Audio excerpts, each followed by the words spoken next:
Aucun geste sur les solutions proposées précédemment par le gouvernement provincial du Tanganyika quant au désengorgement du port public de Kalemi n'est toujours visible. Mais maintenant, les bateaux et les hors-bords, communément appelés bottes, accostent toujours ensemble, sur le même endroit presque. Souvenez-vous, ce port avait loupé un gigantesque incendie d'une pirogue à moteur qui avait pris feu, dont la source n'était pas bien élucidée. Grâce à deux braves hommes, dont l'un était décédé, les ports tout entiers étaient sauvés. Sous les yeux d'étonnement des autorités venues contempler la scène. Pour l'instant, il faut mettre une semaine pour que le bateau qui accoste, soit à la 3e ligne ou encore 4e, puisse décharger leurs marchandises comme il se doit et dans les normes requises de la navigation. Comme vous le voyez, l'insalubrité commence à gagner de la place car l'entretien n'est pas fait régulièrement par les responsables des services concernés qui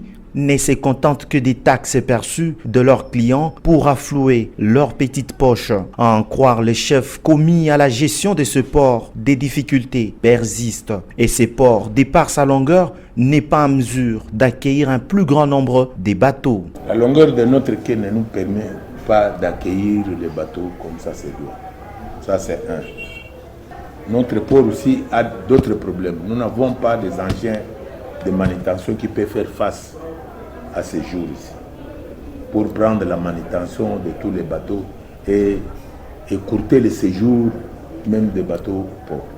Oui, comme vous dites, les autorités provinciales, ils sont au courant de temps à autre, même ceux qui ont précédé, connaissent nos difficultés.